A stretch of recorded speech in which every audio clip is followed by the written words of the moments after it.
ये कहानी है 1938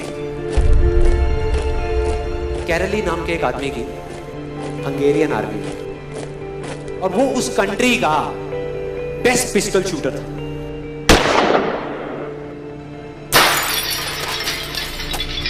जितनी भी नेशनल चैंपियनशिप्स हुई थी उस कंट्री में, उसको वो जीत चुका था।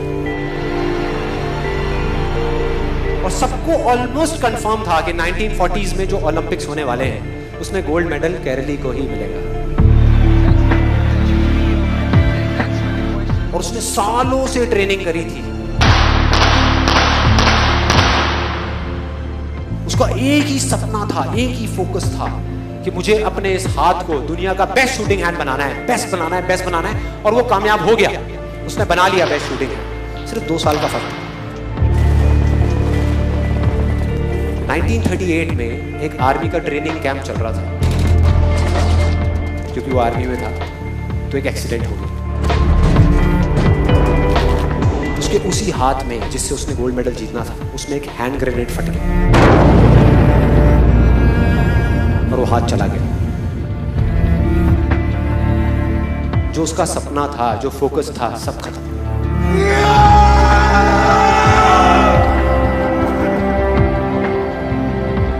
उसके पास 2 रास्ते थे। एक तो ये कि वो बाकी की पूरी जिंदगी रोता रहे और कहीं जा करके छुप जाए, या अपना जो गोल था जिस पे उसने फोकस किया हुआ था उसको पकड़ करके रखे। तो उसने फोकस किया उस पे नहीं जो चला गया था, जो उसके पास नहीं था।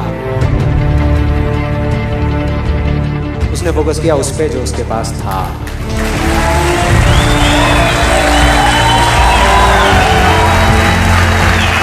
जो उसके पास था, और क्या था उसके पास में? एक लेफ्ट हैंड,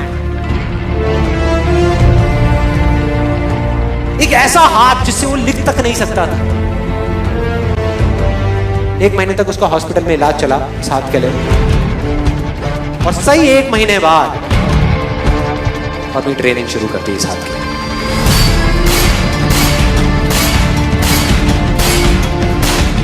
ट्रेनिंग के 1 साल बाद, मतलब कि 1939 में वो वापस आया।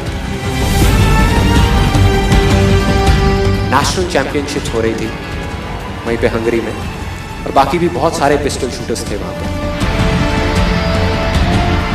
उन्होंने जा करके उसको कांग्रेचुलेट किया, कहा कि यार देखो, ये होता है जज्बा, ये होती है स्पोर्ट्समैन स्पिरिट, कि इतना सब कुछ होने के बाद भी तुम यहां पर आए हो हमको देखने के लिए और हमारा हौसला बढ़ाने के लिए।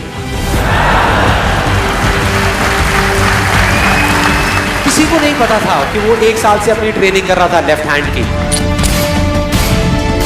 और उसने जवाब दिया, मैं यहां पर तुम्हारा हौसला बढ़ाने नहीं आया, तुम्हारे साथ कॉम्पीट करने आया हूं, तुमसे लड़ने आया हूं, तैयार हो जाओ। और कंपटीशन हुआ। बाकी सब वहां पर जितने भी लोग थे वो कॉम्पीट कर रहे थे अपने बेस्ट हैंड से।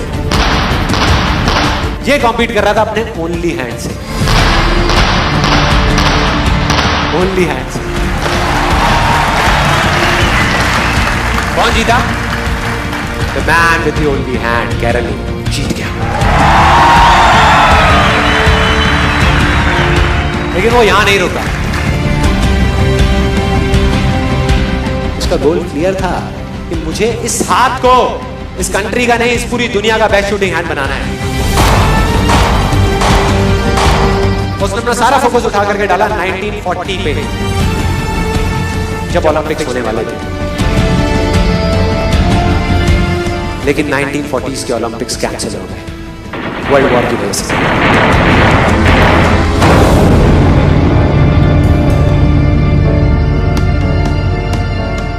उसने अपना सारा फोकस उठा करके कहां डाल दिया?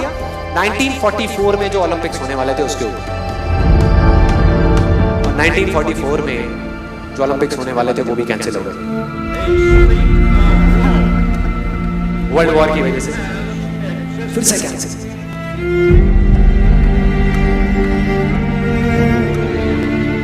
उसने अपना सारा फोकस उठा करके डाल दिया 1948 के ओलंपिक्स में। 1938 में उसकी एज थी 28 साल। 1948 में उसकी एज हो चुकी थी 38 इयर्स। और जो यंगर जो प्लेयर्स आते हैं निकल करके, उनसे कॉम्पीट करना मुश्किल होता चला जाता है।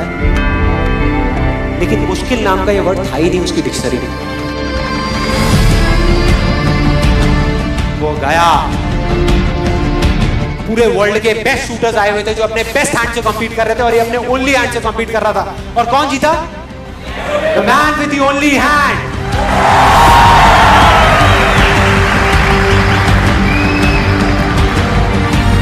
लेकिन वो तब भी नहीं रुका। 1952 ओलंपिक्स,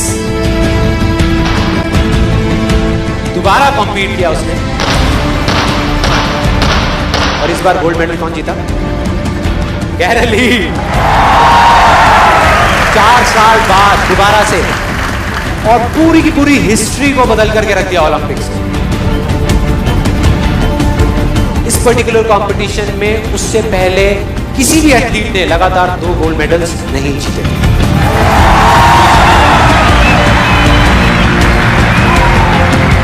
अब किसी भी लूजर के पास चले जाओ, उसके पास लिस्ट होगी बहानों की कि मैं इस वजह से फेल हुआ अपनी लाइफ में, इस वजह से मैं कुछ नहीं कर पाया। बहुत लंबी लिस्ट है। और दूसरी तरफ विनर के पास चले जाओ, उसके पास में 1000 वजह होगी वो ना करने की जो वो करना चाहता है, सिर्फ एक वजह होगी वो करने की जो वो करना चाहता है, और वो कर जाएगा।